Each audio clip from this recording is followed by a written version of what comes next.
అందరికీ నమస్కారం. సిరి ఎంటర్టైన్మెంట్ ఛానల్కి స్వాగతం. యోగాభిసారిక పరిణయం పార్ట్ 4 స్టోరీలోకి వెళ్ళే ముందు చిన్న రిక్వెస్ట్. ఈ స్టోరీ కనుక మీకు నచ్చితే తప్పకుండా లైక్ చేయండి, షేర్ చేయండి, సబ్స్క్రైబ్ చేసి నన్ను ఎంకరేజ్ చేయండి. ఇంకా ఆలస్యం చేయకుండా స్టోరీలోకి వెళ్ళిపోదాము. భైరవీ మాత అభిసారిక చేత పూజ చేయించి తన శక్తిని తర్పణం వదలమని అభిసారికతో చెప్పగానే అభిసారిక శూన్యంలోకి చూస్తూ మౌనంగా మాట్లాడుతోంది. జేజీ, నా శక్తిని నేను తర్పణ వదులుతున్నాను. ఇక నుంచి నువ్వే నా మార్గదర్శనం. నేను నీ వెన్నంటి ఉంటానమ్మా. మీరిద్దరూ ఒకరికి ఒకరై పుట్టారు. మిమ్మల్ని విధి కలుపుతుంది. నీకు ఏదైనా ప్రమాదం పొంచి ఉందనిపిస్తే వెంటనే నేను నీ సోదరి వైవిధ్య గొంతులో మమేకమై నీకు వినిపిస్తాను అని శూన్యంలో నుంచి వినిపిస్తున్న మాటలు భైరవీమాతకి కూడా వినిపిస్తున్నాయి. అభిసారిక భైరవీమాత వైపు తిరిగి తన శక్తిని నిర్గుండి అర్కయక్షని అమ్మవారి పాదాల చెంత తర్పణ వదిలింది. మరుక్షణంలోనే ఒళ్ళు విరుచుకొని అక్కడికక్కడే పడిపోయింది. అభిసారిక అలా పడిపోవడం చూసి స్వప్న, అజయ్ కంగారు పడుతూ అభి దగ్గరికి వచ్చి లేపి కూర్చోపెట్టి ఏమైందమ్మా నీకు అంటూ మొహం మీద నీళ్లు జల్లుతున్నారు. అయినా అభిసారిక స్పృహలోకి రాలేదు. కంగారు పడకండి. ఒక్కసారిగా తనలోని చైతన్యం బయటికి వచ్చేసరికి తట్టుకోలేక స్పృహ కోల్పోయింది. ఏంటమ్మా మీరేం మాట్లాడుతున్నారు? మా అభికి ఏమయ్యింది? కోపంగా, కొంచెం అపనమ్మకంగా అంటోంది స్వప్న. చూడమ్మా, నీ కళ్ళ ముందు నిదర్శనం కనిపిస్తున్నా నీలో నిండి ఉన్న అవివేకం ఇంకా నీకు అపనమ్మకాన్ని కలిగిస్తోంది. మనకి ఏదైనా గాయమై కొంచెం రక్తం పోతేనే కళ్ళు తిరుగుతాయి. అలాంటిది మీ అమ్మాయిలో పుట్టుకతోనే సహజ సిద్ధంగా వచ్చిన శక్తులన్నీ ఒక్కసారిగా బయటికి వస్తే ఇలాగే జరుగుతుంది. మరేమీ పర్వాలేదు. ఇంటికి తీసుకువెళ్ళండి. 2 రోజుల్లో కోలుకుంటుంది. తనకి తన గతం ఏదీ గుర్తు ఉండదు. తనలో ఇలాంటి శక్తులు ఉండేవని, వాటన్నిటినీ ఇక్కడ దిగ్బంధం చేసి ఉంచామని, ఇలాంటివి ఏవీ తనకి గుర్తుండవు. ఈ రోజు నుంచి మీ అమ్మాయి చాలా సహజంగా ఉంటుంది. 13 ఏళ్ల బాలిక ఎలా ఉంటుందో అలాగే ఉంటుంది.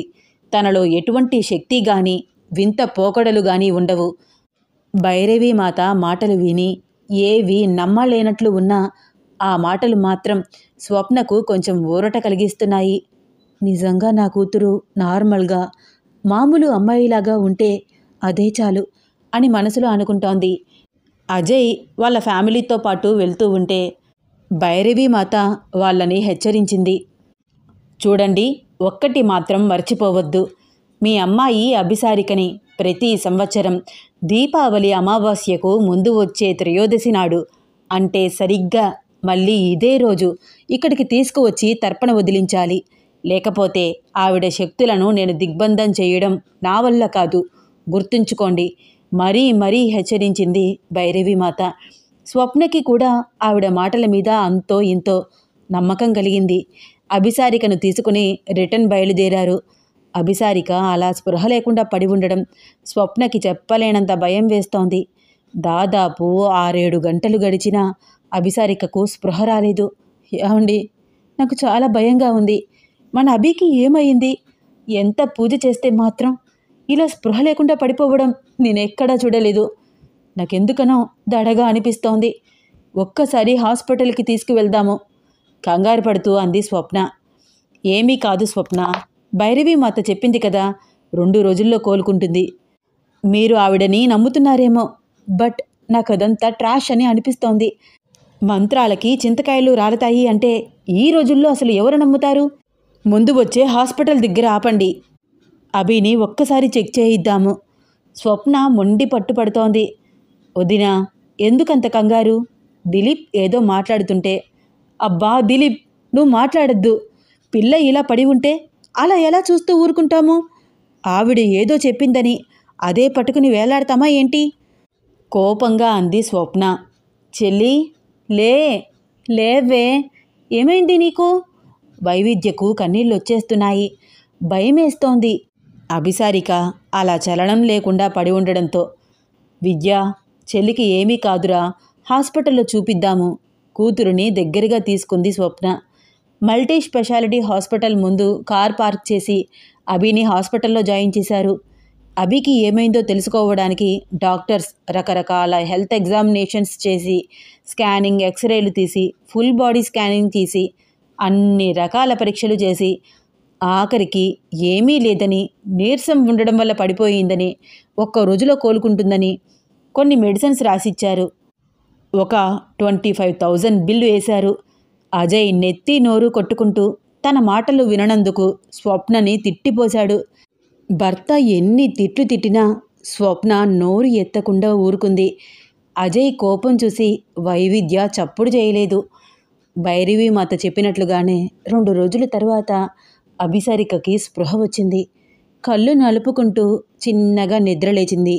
గోడ మీద పాకుతున్న బల్లిని చూసి పెద్ద డైనోసార్ని చూసినట్టు గట్టిగా అమ్మా అని అరిచింది. అభి అలా అరవడంతో స్వప్న పరుగున గదిలోకి వచ్చి చూసింది. అభి, నీకు స్పృహ వచ్చిందా? ఇప్పుడు ఎలా ఉంది? ఎందుకలా అరిచావు? ఏమైందమ్మా? కూతుర్ని దగ్గరికి తీసుకుంటూ అంది స్వప్న. అమ్మా, గోడ మీద బల్లి, నాకు భయం వేస్తోంది. ఆ మాట వింటూ స్వప్న చెవుల్లో అమృతం పోసినట్టు ఫీల్ అవుతోంది. ఏంటి, నీకు భయం వేస్తోందా? స్వప్న ఫేస్లో చెప్పలేనంత ఆశ్చర్యం. అవును, నాకు భయం వేస్తోంది. దీన్ని తీసేయమ్మా. భయపడుతూ అంటున్న అభిసారిక మాటలు వింటూ చిరునవ్వుతో, ఓ అలాగే చిట్టి తల్లి, నువ్వు భయపడకు, నేనున్నాను కదా అంటూ చీపురుతో ఆ బల్లిని బయటికి తరిమేసింది. కూతురు వైపు మురిపెంగా చూసుకుంటోంది. 60 ఏళ్ళు ముత్తైదువులాగా మాట్లాడే పిల్ల మొదటిసారి తన వయసు పిల్లలాగా మాట్లాడుతుంటే చెప్పలేనంత ముద్దు వస్తోంది స్వప్నకి. బయట పిల్లలందరూ ఆడుకుంటుంటే తాను కూడా వెళ్ళి వాళ్లతో ఎగురుతూ గెంతుతూ ఆటలాడుతోంది. ఆటల మధ్యలో పడిపోతే ఒకరి మీద వచ్చి కంప్లైంట్ ఇస్తూ ఏడుస్తున్న కూతురుని చూసి, నేనున్నా, నీకెందుకురా చిట్టి తల్లి అంటూ భరోసా ఇస్తూ ఇంకొకరి మీదకి దెబ్బలాటకి వెళ్ళిపోతోంది స్వప్న. ఇదంతా సినిమా చూస్తున్నట్టు చూస్తోంది వైవిద్య. ఎప్పుడు ఏ ప్రమాదం వచ్చినా అభి సేవ్ చేయడమే తప్ప అభిని ఎప్పుడు ఎవ్వరూ సేవ్ చేయలేదు. అలాంటిది ఇప్పుడు అమ్మ అంటూ అభి ఏడవడం, అందుకు స్వప్న చెప్పలేనంత పొంగిపోయి పవర్ రేంజర్ లాగా ఫీల్ అయిపోవడం, ఇదంతా కల కాదు కదా అనుకుంటోంది వైవిద్య. డ్రెస్సుల దగ్గర నుంచి ప్రతి దానికి గొడవ పెట్టడం మొదలుపెట్టింది అభిసారిక. మీకు అక్క అంటేనే ఇష్టం, నేనంటే మీకు ఇష్టం లేదు. ఎప్పుడు చూడు దానికి కొత్త డ్రెస్సులు కొంటారు, నాకు కొనట్లేదు అంటూ గొడవ చేసి మారం చేస్తోంది. నోరు తెరిచి ఏ రోజు నాకు ఇది కావాలి అని అడగని అభిసారిక అలా అడగడం అజయ్కి కూడా చాలా సంతోషంగా అనిపిస్తోంది. కూతుర్ని హుటాహుటిన బండి ఎక్కించుకుని షాపింగ్ మాల్కి తీసుకువెళ్ళి బోలెడన్ని డ్రెస్సులు కొనిపెట్టాడు. రోడ్డు మీద వస్తుంటే ఐస్ క్రీం కావాలని, వారం పార్కుకు తీసుకువెళ్ళమని, సినిమాలు కావాలని, షికారులు కావాలని, నాన్న మా ఫ్రెండ్స్ అందరూ వాళ్ళ ఫ్యామిలీస్తో టూర్స్కి వెళ్తున్నారు. సమ్మర్ హాలిడేస్కి వాళ్ళు ఇప్పటి నుంచి ప్లాన్ చేస్తున్నారు. మనం కూడా ఎక్కడికైనా వెళ్దాం నాన్న అంటూ ఒకటే గొడవ. రాత్రి అంతా అదే పక్కన కూర్చుని బ్రతిమలాడుతోంది అభిసారిక. వెళ్దాంరా చిట్టి తల్లి, నాకు ఆఫీస్ లీవ్ రావాలి కదా, సర్ది చెప్పడానికి ట్రై చేస్తున్నాడు అజయ్. ఎక్కడికైనా వెళ్దాము అని వైవిద్య గోల చేస్తుంటే, అక్క నువ్వేమైనా చిన్నపిల్లవా? నాన్నని ఎందుకు అలా ఇబ్బంది పెడుతున్నావు? ఆయనకు కుదిరితే తప్పకుండా తీసుకువెళ్తారు కదా అని చెల్లెలు గతంలో చెప్పిన నీతులన్నీ ఇప్పుడు గుర్తుకు వస్తున్నాయి వైవిద్యకి. దొరికిందిరా ఛాన్సు అనుకుంటూ అభిసారిక మీద రివెంజ్ తీర్చుకునే ప్రయత్నం మొదలుపెట్టింది వైవిద్య. ఏంటే ఊరికే గొడవ? నాన్న వర్క్ చేసుకోవాలి కదా, ఆయనకు తీసుకువెళ్ళే తీరిక ఉంటే తీసుకువెళ్తారు కదా అంది వైవిద్య. అభిసారిక చిన్న బుచ్చుకున్నట్టు ఫేస్ పెడితే, ఏంటి ఇంకా చూస్తున్నావు, ఇక్కడి నుంచి లే, డబ్బా మొహం ఒకటి వేసుకుని అంటూ అభిసారిక నెత్తి మీద మొట్టికాయ వేసింది. అంతే, ఇంటి పెంకులు ఎగిరిపోయేలాగా గట్టిగా ఏడుపు మొదలుపెట్టింది అభిసారిక. చిన్నప్పటి నుంచి అభిసారిక ఏడవడం ఎవ్వరూ ఆ ఇంట్లో చూడలేదు. ఒక్కసారి అయినా ఏడుస్తుందా అని చూసే వాళ్ళందరూ ఇది ఎప్పుడు నోరు మూస్తుందిరా బాబు అనుకుంటున్నారు ఇప్పుడు. అభి ఏం అడిగితే అది 5 నిమిషాల్లో దాని ముందు పెట్టాల్సిందే. లేకపోతే కిష్కింద పురాణానికి రాణిలాగా బిహేవ్ చేయడం అభిసారిక వంతైపోయింది.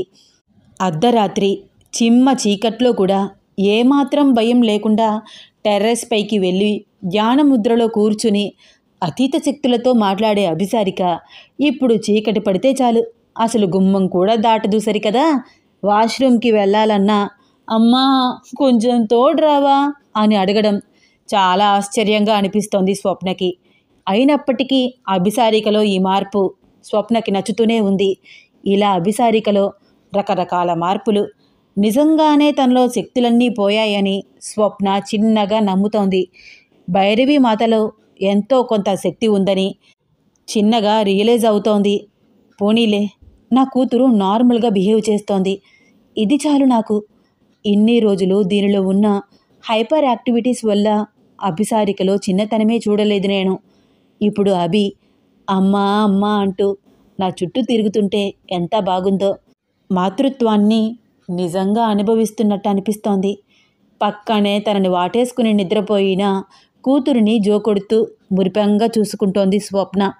భైరవి మాత చెప్పినట్టే దీపావళికి ముందు వచ్చే త్రయోదశి నాడు ప్రతి సంవత్సరం అభిసారికను కేరళ తీసుకువెళ్ళి నిర్గుండి అర్కయక్షిణి అమ్మవారి సన్నిధిలో పూజ చేయించి తర్పణ వదిలించి వస్తున్నారు.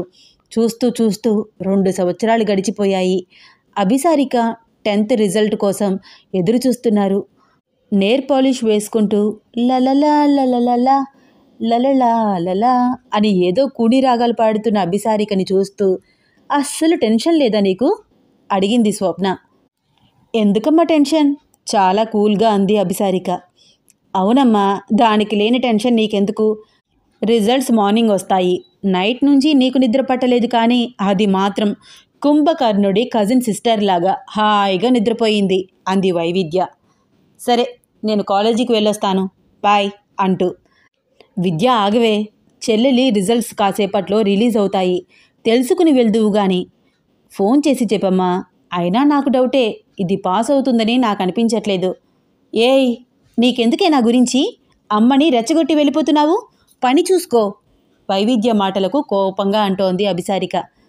చదువు లేదు కానీ పౌరుషానికి మాత్రం ఏమీ తక్కువ లేదు అనుకుంటూ, చూడు నీ చిన్న కూతుర్ని, నిన్న మొన్నటి వరకు దానితో నన్ను పోల్చి తిట్టావు కదా, ఇప్పుడు దానికన్నా నేనే బెటర్గా చదువుతున్నాను అంటూ బ్యాగ్ తీసుకుని కాలేజీకి వెళ్ళిపోయింది వైవిద్య. అసలు టెన్షన్ లేకుండా పాటలు పాడుకుంటూ నెయిల్ పాలిష్ వేసుకుంటున్న అభిసారిక వైపు చూస్తూ, ఓసై అభి, ఈరోజు నీ 10th రిజల్ట్స్ మంచి మార్కులు వస్తాయా అడిగింది స్వప్న. అబ్బా, ఇప్పటికి 100 సార్లు చెప్పాను, మంచి మార్కులు వస్తే ఏంటి రాకపోతే ఏమిటి, పాస్ అయితే చాలదా? ఓసై, ఏమిటి అలా అంటావు? అసలు 10th ఎగ్జామ్స్ బాగా రాసావా లేదా? రాశానమ్మా, ఎన్నిసార్లు చెప్పను? ఏమో, ఉన్నట్టుండి చదువులో డల్ అయిపోయావు.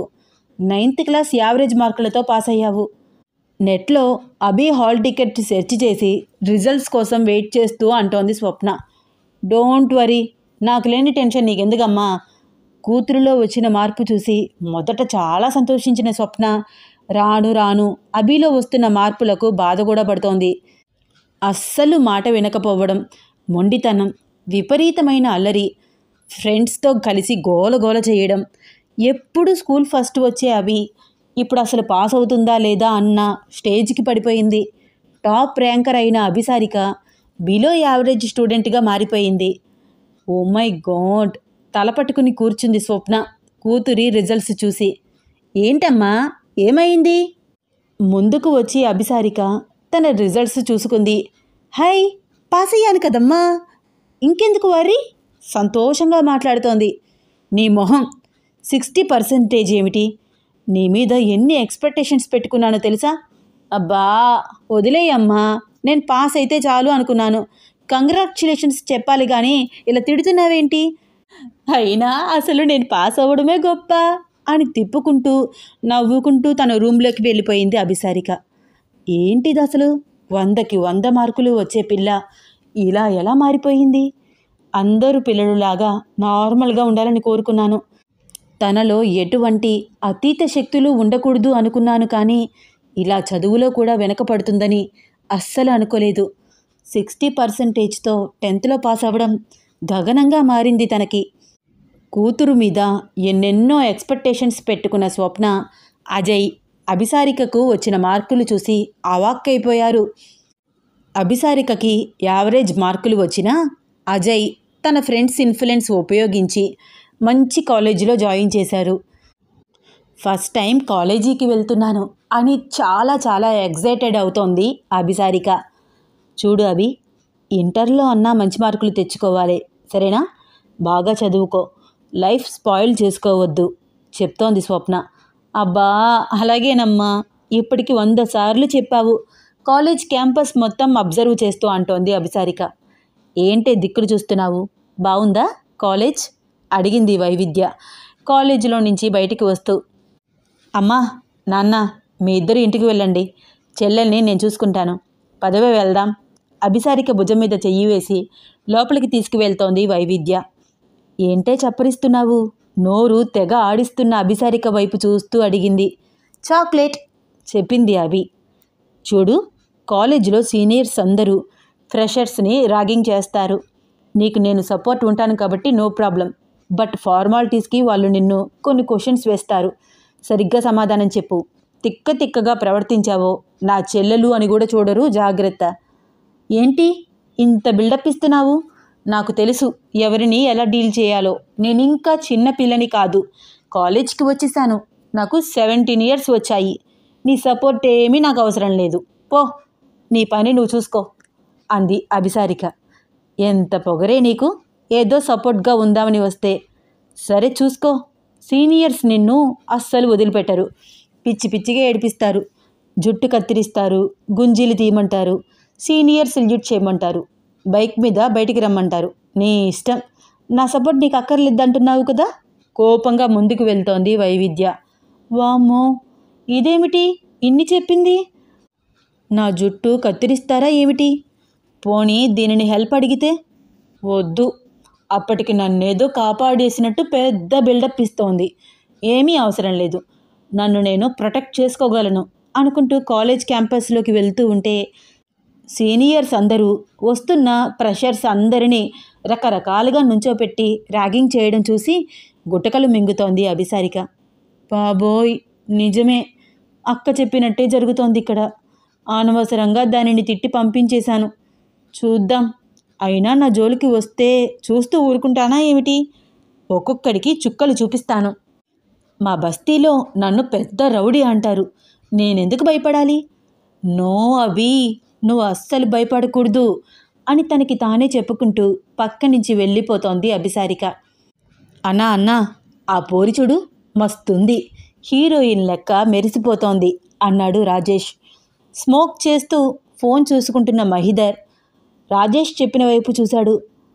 ఫ్యాన్ షర్ట్ వేసుకుని తలపై టోపీ పెట్టుకుని చాక్లెట్ చప్పరిస్తూ చాలా క్యూట్గా కనిపిస్తోంది అభిసారిక. పెద్ద కళ్ళు అటు ఇటు తిప్పుతూ అంతా చూస్తూ ముందుకు కదులుతోంది. తన వైపే చూస్తూ ఒక్క నిమిషం అలా ఉండిపోయాడు మహిదర్. చేతిలో ఉన్న సిగరెట్ చివరిదాకా రావడంతో ఒక్కసారిగా చురకంటుకుంది. వెంటనే సిగరెట్ పక్కకు విసిరేసి ఈ లోకంలోకి వచ్చాడు.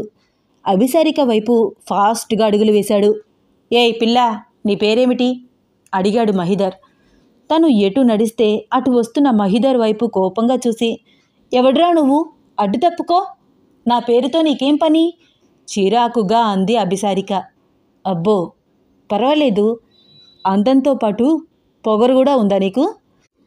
అయినా ఇంత అందంగా ఉండేవాళ్ళకి పొగరు ఆ మాత్రం ఉంటుందిలే. ఒరేయ్, ఎవడ్రా నువ్వు, మొహం పగిలిపోద్ది, నా గురించి నీకు తెలియదు, అడ్డు తప్పుకో చిరాకుగా అంది అభిసారిక. ఓయ్ పిల్ల, మాటలు జాగ్రత్త, మా అన్న మహిదర్ కాలేజ్కి యూనియన్ ప్రెసిడెంట్ కాబోతున్నాడు. ఎలక్షన్స్ జరుగుతాయి రేపో మాపో, చూస్తూ ఉండు ముందుకు వచ్చి అన్నాడు రాజేష్. ఆహా, అయితే ఏమిటి? అయినా నువ్వేంట్రా మీదకి వచ్చి అరుస్తున్నావు, చంపేస్తాను రోయ్ అంది అభిసారిక. ఆగరా, నువ్వెందుకు మా మధ్యలోకి వస్తున్నావు? నేను డీల్ చేస్తాను కదా. చూడు పిల్ల, నీ పేరేమిటి చెప్పి ముందుకు వెళ్ళిపో. ఇక్కడితో వదిలేస్తాను. చేతులు పైకి పెట్టుకుని చాలా స్టైల్గా నుంచుని అభిసారికని కొంచెం కూడా కదలనివ్వకుండా కింద నుంచి పై వరకు చూస్తూ అడ్డంగా నుంచున్నాడు మహిధర్. ఇదంతా దూరం నుంచి చూస్తున్న వైవిద్య, ఓ మై గాడ్, ఇది ఫస్ట్ డేనే ఈ వెధవతో ఎందుకు పెట్టుకుంది, ఇంకా దీనిని వదిలిపెడతాడా అనుకుంటూ గబగబా అక్కడికి వచ్చి, మహి, తను నా చెల్లెలు, ప్లీజ్ వదిలేయ్ అంది. నీ చెల్లెలా? చూడడానికి అలా లేదే, నీ వయసు అమ్మాయిలాగానే ఉంది. ఇంతకీ ఏం చదువుతోంది? వైవిద్య వెనకే ఉన్న అభి వైపు తొంగి చూస్తున్నాడు మహిధర్. అది మా తాతగారి పోలికలే, ఆయన అలా ఎత్తుగా పొడవుగా ఉండేవారు. ప్లీజ్ మమ్మల్ని వదిలేయ్. విద్య, 1 మినిట్ వెళ్తున్న అభిసారిక విద్యలను ఆపాడు మహిధర్. నీ చెల్లెలు అంటున్నావు కాబట్టి ఓకే, లైట్ తీసుకుంటాను.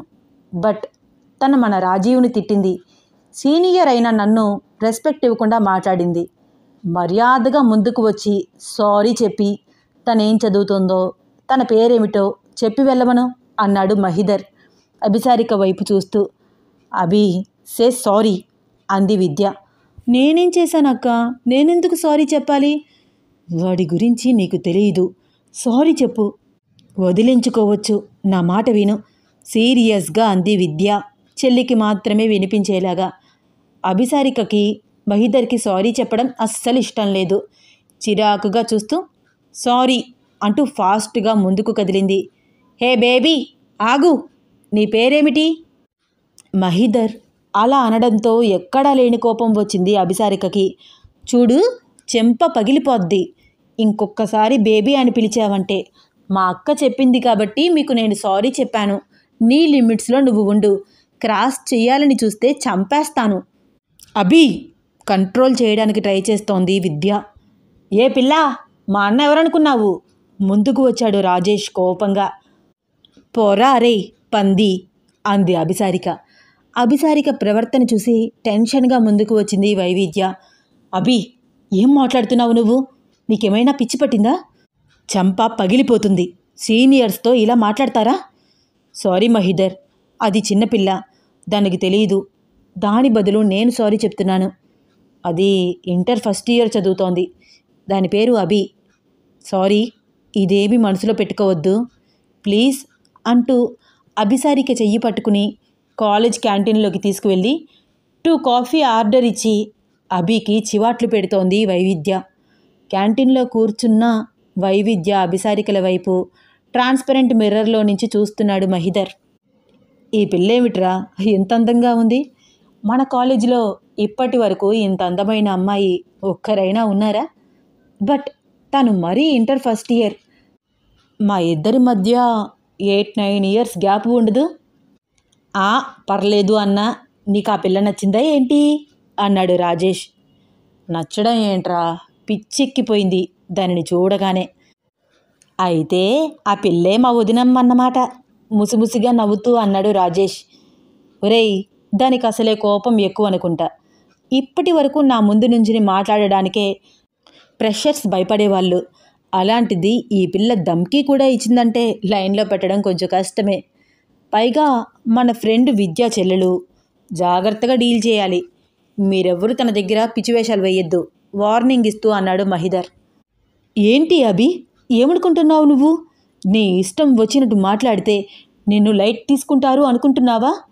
ఈరోజు నువ్వు చేసిన దానికి రేపు నిన్నేం చేస్తారో అని భయపడాలి. ఇడియట్, అస్సలు బుద్ధి లేదు నీకు. ఇలా అయితే ఎలా? తిడుతోంది వైవిద్య. అబ్బా, నేనేం చేశాను? వాడే నన్ను బేబీ అది ఇది అని పిలిచాడు. నోరు మూసుకుని ఊరుకుంటే అదే పిలుపు కంటిన్యూ చేస్తాడు. అభి, ఇది స్కూల్ కాదు, కాలేజ్. వాడు అసలే సైకో ఫెల్లో. నీ వైపు వాడు ఎలా చూస్తున్నాడో నువ్వు చూసావా? నా వైపు చూస్తున్నాడా? ఎలా చూస్తున్నాడు? అబ్బా, నీకెలా చెప్పాలే ముద్దపప్పు, అదోలాగా చూస్తున్నాడు వాడు. అవునా? ఆ మాట అక్కడే చెప్పొచ్చు కదా, వాడి గుడ్లు పీకేసేదాన్ని. అభి, ఇదిగో ఈ దూకుడే తగ్గించుకో. కొంచెం ఆడపిల్లలాగా ఉండవే, నీకు దండం పెడతాను. అప్పటికీ నాన్నకి చెప్తూనే ఉన్నాను నిన్ను ఈ కాలేజ్లో జాయిన్ చేయొద్దు అని. ఆయన వింటే కదూ ఎడ్యుకేషన్ ఈజ్ ఇంపార్టెంట్ అంటూ ఇక్కడే జాయిన్ చేశారు. నీతో నేను చచ్చిపోతున్నాను. రోజుకి ఒక గొడవ ఫేస్ చేయడం నా వల్ల కాదు. ఈరోజు చెప్తున్నాను, కాలేజీలో నీ వల్ల ఇంకొకసారి ప్రాబ్లం రాకూడదు. సీనియర్స్ కూడా అస్తమానం నా మాట వింటారని లేదు. బీ కేర్ఫుల్ అంది వైవిద్య. అక్క, కాలేజీలో ఎలక్షన్స్ పెడతారా? అవును, కాఫీ సిప్ చేస్తూ అంది వైవిద్య. అయితే ఇతనికి ఎవరు ఆపోజిట్గా పోటీ చేస్తున్నారు? అతని పేరేమిటి? ఎగ్జైటెడ్గా అడిగింది అభి. యోగానంద్, అందరూ యోగేష్ అని పిలుస్తున్నారు. యోగేష్? అయితే నేను కూడా ఓటేయచ్చా? ఓఎస్, కాలేజీలో చదువుకునే ప్రతి ఒక్కరూ వేయచ్చు. మహిదర్ ఎలాంటివాడో ఫస్ట్ మీట్లోనే నాకు అర్థమైపోయింది. ఇక యోగేష్ని చూడాలి ఎలా ఉంటాడో అంటూ కాఫీ సిప్ చేస్తోంది అభి. ఏంటే ఏదో ఆలోచిస్తున్నావు? మహి గురించా? అతనితో జాగ్రత్త. నీతో నార్మల్గా మాట్లాడాడు అని మంచివాడు అనుకోవద్దు. మా కాలేజీలో ప్రతి ఒక్కరూ వాడిని చూసి భయపడతారు తెలుసా? అవునా? ఎందుకక్క? అయోమయంగా చూస్తూ అడిగింది అభి. ఎందుకేమిటి? వాడి మాట వినకపోతే వాడంత మూర్ఖుడు మా కాలేజీలో ఎవ్వరూ లేరు. విపరీతంగా హెరాస్ చేస్తాడు. తెల్లవారేపాటికి మన పోస్టర్స్ రకరకాల గాసిప్స్తో కాలేజ్ గోడలపై ప్రత్యక్షమవుతాయి. మన ఫోన్ నెంబర్ గోడలపై రాసి వాటి కింద చండాలమైన మాటలు రాస్తాడు. కానీ వాడే చేసినట్టు ఎటువంటి ప్రూఫ్స్ దొరకకుండా జాగ్రత్త పడతాడు. మా కాలేజీలో ప్రతి ఒక్కరికి తెలుసు ఇదంతా వాడే చేస్తున్నాడని. కానీ ఎవ్వరూ ఏమీ అనరు తెలుసా? ఒకవేళ అయినా కూడా ధైర్యం తెచ్చుకుని ఎదురు వెళ్తే వాళ్ళకి కూడా అదే పరిస్థితి వస్తోంది. అవునా? కానీ చూడడానికి అలా లేడు కదా, ఏదో కొంచెం పోకిరీలా కనిపిస్తున్నాడు. నాకు అదే అర్థం కావట్లేదు. ఈ పాటికి నీలాగా మరొక అమ్మాయి ఎవరైనా ప్రవర్తించి ఉంటే ఆ అమ్మాయి అంతు చూడకుండా అస్సలు వదిలిపెట్టేవాడు కాదు. అవునా? నాకు నమ్మబుద్ధి కావట్లేదు. నిజమా అక్క? ఓసేయ్, నువ్వు నా చెల్లెలివి. నేను నీ దగ్గర ఎందుకు అబద్ధమాడతాను? వాడు నిన్ను ఎందుకు వదిలిపెట్టాడో నాకు అర్థం కావట్లేదు. మన వెనక ఏం చేస్తాడో అని భయం వేస్తోంది. ఇలాగే నా ఫ్రెండ్ సమీరా అని ఒక ముస్లిం అమ్మాయి ఉండేది. తన పని తనది. ఎవ్వరి జోలు వెళ్ళేది కాదు. ఎక్కువగా ఎవ్వరితో మాట్లాడేది కాదు. చదువులో టాపర్. ఎప్పుడు బుర్కాతోనే కాలేజీకి వచ్చేది. ఒకరోజు కాలేజీలో ఏదో ఫంక్షన్ ఉంటే సివిల్ డ్రెస్లో చక్కగా రెడీ అయి వచ్చింది. అదే తన పాలిట శాపంగా మారుతుందని తనకి కూడా తెలియదు. సివిల్ డ్రెస్లో ఉన్న సమీరాని టార్గెట్ చేశాడు మహిదర్. అస్సలు వదలకుండా వెంటపడ్డాడు. బుర్కా వేసుకునే ఎప్పుడు కాలేజీకి వస్తావు? ఈరోజు ఫస్ట్ టైం నేను నిన్ను సివిల్ డ్రెస్లో చూస్తున్నాను. అద్దిరిపోయావు తెలుసా? నీ లిప్స్ లాలీపప్స్లా ఉన్నాయి. మెడ పాల సముద్రంలో నుంచి వచ్చిన శంఖంలాగా మిలమిలా మెరిసిపోతోంది. 36, 24, 36. నేను నీకు నీ బాడీ షేప్స్కి 100కి 100 మార్క్స్ ఇస్తున్నాను. ఎరా, ఏమంటారు? కరెక్టే కదా? మన సమీరాకి ఆ మాత్రం మార్కులు ఇవ్వచ్చు కదా అంటూ తన గ్యాంగ్ని రెచ్చగొట్టి, మీరెంతిస్తారా తన షేప్స్కి మార్కులు అంటూ తనని వల్గర్గా కమెంట్ చేసేలాగా చేశాడు. వాళ్ళంతా తనని చుట్టుముట్టి బాడీ షేప్స్ గురించి మాట్లాడుతూ గట్టిగా అరుస్తూ క్లాప్స్ కొడుతుంటే తన ఫ్రెండ్స్ అయినా మేమెవ్వరమూ ఏమీ చెయ్యలేకపోయాము. ముందుకు వెళ్ళి తనని సేవ్ చేద్దామంటే భయం వేసింది. మాకు అదే పరిస్థితి వస్తుందేమో అని. మగవాళ్ళు కూడా చాలామంది చూస్తూ ఉండిపోయారే తప్ప వాడిని ఎదిరించే ధైర్యం ఎవ్వరికీ లేదు. మనకెందుకు వచ్చిన గొడవ అన్నట్లు ఎవరికి వాళ్ళే ఉండిపోయారు. తనను అందరూ కలిసి అవమానించడం తట్టుకోలేకపోయింది సమీరా. రేపు ఈరోజు కన్నా రెట్టింపు అందంగా మాకు కనిపించాలి. మోడ్రన్ డ్రెస్సు వేసుకునిరా. 2/4 టైట్ ఫిట్ డ్రెస్, అర్థమైందా అంటూ మహిదర్ దగ్గరికి వచ్చి ఫేస్లో ఫేస్ పెట్టి మాట్లాడుతుంటే మహిదర్ని తోసేసి కోపంతో లాగిపెట్టి ఒక్కటి కొట్టింది. మేమందరం షాక్ అయిపోయి అలాగే ఉండిపోయాము. ఇంకొక ముక్క మాట్లాడినా చంపేస్తాను రాస్కెల్ అంటూ కోపంగా అక్కడి నుంచి కాలేజ్ ప్రిన్సిపల్ దగ్గరికి వెళ్ళి కంప్లైంట్ ఇచ్చింది సమీరా. సమీరాతో పాటు మేము కూడా వెళ్ళాము. కానీ మా ప్రిన్సిపల్ ప్రవర్తన నాకు ఇప్పటికీ తలుచుకుంటే చాలా ఆశ్చర్యంగా అనిపిస్తుంది. సమీరాకి సపోర్ట్గా వెళ్ళిన మమ్మల్ని అందరినీ ఆయన ఒక్కసారి పరీక్షగా చూసి కంప్లైంట్ ఇవ్వడానికి వచ్చిన సమీరాతో, చూడు సమీరా, నువ్వు కంప్లైంట్ ఇవ్వాలనుకుంటోంది మహిదర్ మీద, అవునా? అవును సార్. రోజు రోజుకి కాలేజీలో ర్యాగింగ్ బెడద బాగా పెరిగిపోతోంది. హెరాస్మెంట్ తట్టుకోలేకపోతున్నాం సార్, కళ్ళు తుడుచుకుంటూ అంది సమీరా. అతని పూర్తి పేరు తెలుసా సమీరా నీకు? అడిగాడు మా ప్రిన్సిపల్. తెలియదు సార్. అతని పూర్తి పేరు మహిరావణ్. పేరుకు తగ్గట్టే రావణాసురుడి ప్రవర్తన. అతని తండ్రి ఎవరో తెలుసా? పేరు మోసిన ఎమ్మెల్యే విశ్వసేతుపతి. పేరు వినే ఉంటారు. అతను నార్మల్గా రాజకీయాల్లోకి రాలేదు. పేరు మోసిన పెద్ద రౌడీ. వాడి చెయ్యని నేరం లేదు. దోపిడీలు, దొంగతనాలతో మొదలైన వాడి నేర చరిత్ర మానభంగాలు, హత్యలు, కిడ్నాపర్ల పరంపరతో అలా కొనసాగుతూనే ఉంది. ఢిల్లీ నుంచి ఆంధ్ర వరకు ఒక రేంజ్లో వాడి పేరు తెలియని వారంటూ లేరు. అలాంటి వాడి కొడుకు ఈ మహిరావణ్. అవసరమా అమ్మా నీకు వాడి మీద కంప్లైంట్ ఇవ్వడం? మన కాలేజీలో సీట్ ఇవ్వడానికి నేను ఒప్పుకోకపోతే నా ఫ్యామిలీని మొత్తం ఒకరోజు చంపేస్తానని డైరెక్ట్గా నా ముందుకు వచ్చి నాకే వార్నింగ్ ఇచ్చాడు వాళ్ళ నాన్న. కాలేజీలో సీట్ ఇవ్వక తప్పలేదు. ఆ రోజు నుంచి ఈ రోజు వరకు వాడి మీద నాకు కొన్ని వందల కంప్లైంట్స్ వచ్చాయి. అయినా నేను ఎందుకు రియాక్ట్ అవ్వట్లేదు? రియాక్ట్ అయితే ఎలా ఉంటుందో నాకు బాగా తెలుసు. కంప్లైంట్ ఇచ్చిన మిమ్మల్ని, ఆ కంప్లైంట్ తీసుకున్న నన్ను కూడా వదిలిపెట్టరు. మిమ్మల్ని మీరు సేఫ్ చేసుకుంటూ తప్పించుకు తిరుగువాడు ధన్యుడు సుమతి అన్నట్లు జాగ్రత్త పడండి. లేకపోతే కాలేజ్ మానేసి వేరే కాలేజీలో అడ్మిషన్ తీసుకోండి. ఇది నేను మీకు ఇస్తున్న సలహా అనుకుంటారో, జాగ్రత్త చెప్తున్నా అనుకుంటారో మీ ఇష్టం. అండ్ సమీరా, నువ్వు వాడిని కొట్టి చాలా తప్పు చేశావు. ఇకపై నువ్వు చాలా చాలా జాగ్రత్తగా ఉండాలి. ఒంటరిగా ఎక్కడికి వెళ్ళకు. త్వరగా వెళ్ళి వాడికి సారీ చెప్తే బెటర్ అంటూ మా ప్రిన్సిపల్ మాట్లాడిన మాటలు, ఆయన ఇచ్చిన సజెషన్ మమ్మల్ని ఆశ్చర్యంగా ఒక 10 నిమిషాలు కదలనివ్వకుండా చేసింది. కానీ ఆయన చెప్పింది చేసి ఉంటే బావుండు అని ఆ మర్నాడు కానీ మాకు అర్థం కాలేదు. వస్తున్న కన్నీళ్లు తుడుచుకుంటూ అంది వైవిధ్య. ఏంటక్క, నువ్వేం చెప్తున్నావు? ఎందుకలా అంటున్నావు? అసలు నువ్విప్పుడు ఎందుకు ఏడుస్తున్నావు? ఎందుకంటే తర్వాత నా ఫ్రెండ్ సమీరా 2 రోజులకే శవమై కనిపించింది కాబట్టి. ఓ మై గాడ్, ఏం చెప్తున్నావు అక్క నువ్వు? అవును అభి. ఒకరోజు నేను, సమీరా, మరొక 2 ఫ్రెండ్స్ కలిసి సరదాగా సినిమాకి వెళ్ళి ఇంటికి వెళ్ళే దారిలో స్కూటీ పంచర్ అయ్యింది. సమీరా ఇల్లు అక్కడికి దగ్గరే. సో తను వెళ్ళిపోతానంది. సమీరా, చీకటిగా ఉంది, నన్ను తోడు రమ్మంటావా అని అడిగాను నేను. పర్వాలేదు, వెళ్ళిపోతాను, 2 సందుల అవతల మా ఇల్లు అంటూ నవ్వుతూ వెళ్ళిన సమీరా ఫేస్ నాకు ఇప్పటికీ గుర్తే.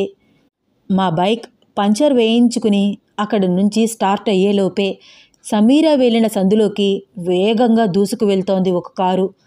అందులో 4-5 ఉన్నారని అర్థమవుతోంది. వాళ్ళ కారులో నుంచి ఒక ఆల్కహాల్ బాటిల్ టప్మని సౌండ్ చేస్తూ రోడ్డు మీద పడింది. మాకు భయం వేసింది. వెంటనే స్కూటీ స్టార్ట్ చేసి మేము వాళ్ళని ఫాలో అవుతూ వెనకే వెళ్ళాము, సమీరాకి ఏమవుతుందో అన్న భయంతో. సమీరా ఇంటికి కాస్త దూరంలో ఉండగా అక్కడ స్ట్రీట్ లైట్స్ ఆగి ఆగి వెలుగుతున్నాయి. ఒకవైపు వీళ్ళు వేగంగా కార్ డ్రైవ్ చేస్తున్నారు. ఒక్క నిమిషం ఆగి వెనక్కి తిరిగి చూసింది సమీరా. అప్పటికే తన ముందు కారు ఆగడం, దాంట్లో నుంచి 4 దిగడం మేము చూస్తూ ఉండగానే సమీరాని బలవంతంగా కారులోకి ఎక్కించుకున్నారు. మాకేం చేయాలో అర్థం కాలేదు. కాళ్ళు చేతులు ఆడలేదు. కనీసం కార్ నెంబర్ అయినా మేము అబ్జర్వ్ చేయలేదు. ఆ కార్ని కాస్త దూరం ఫాలో అయ్యాము. కానీ ఎటు వెళ్ళిందో తెలియలేదు, మాయమైపోయింది. వెంటనే మేము సమీరా ఇంటికి వచ్చాము. అంకుల్ వాళ్ళకి జరిగింది మొత్తం చెప్పి పోలీస్ కంప్లైంట్ ఇచ్చాము. ఒక రోజంతా పోలీసులు సమీరా కోసం వెతుకుతూనే ఉన్నారు. కానీ దొరకలేదు. 2 రోజుల తర్వాత సమీరా, తను ప్రేమించిన అతను, ఇద్దరూ వాళ్ళ ప్రేమని పెద్దవాళ్ళు ఒప్పుకోకపోవడం వల్ల ఉరివేసుకున్నామని లెటర్ రాసి మా కాలేజీలోనే శవాలుగా కనిపించారు. వాళ్ళిద్దరివి ఆత్మహత్యలు కాదు, హత్యలు అని మా అందరికీ తెలుసు. సమీరాకి, తను ప్రేమించిన అతనికి పోస్ట్మార్టం చేశారు.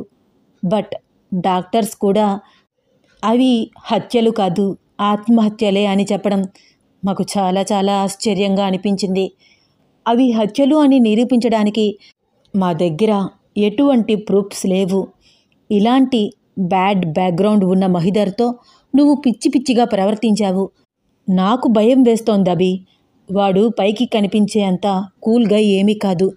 చాలా చాలా డేంజర్ పర్సన్. ఐ థింక్ నువ్వు వెళ్ళి వాడికి సారీ చెప్తే బెటర్. అభి చేతులు పట్టుకుని ప్రేమగా చెప్పింది వైవిధ్య. అక్కా, నేను ఏం చేశానని సారీ చెప్పాలి? షటప్ అభి. ఇంత చెప్పిన తర్వాత కూడా మూర్ఖంగా మాట్లాడకు, సీరియస్గా అంది వైవిధ్య. అయినా ఇందాక సారీ చెప్పాను కదా, మర్చిపోయావా? అభి కొంచెం కోపంగా చిరాకుగా అంటోంది. అవును కదా, మర్చిపోయానే. వాడు చేసిందంతా తలుచుకుంటే నా బుర్ర పని చేయట్లేదు. పద, క్లాస్కి టైం అవుతోంది అంది వైవిధ్య చెల్లిని తీసుకుని క్యాంటీన్లో నుంచి బయటికి వస్తూ. ఈ స్టోరీలో నెక్స్ట్ ఏమవుతుందో తెలుసుకోవాలని ఉందా? అయితే వచ్చే ఎపిసోడ్ కోసం వెయిట్ చేస్తూ ఉండండి. ఈ స్టోరీ కనుక మీకు నచ్చితే తప్పకుండా లైక్ చేయండి, షేర్ చేయండి, సబ్స్క్రైబ్ చేసి నన్ను ఎంకరేజ్ చేయండి. ధన్యవాదాలు.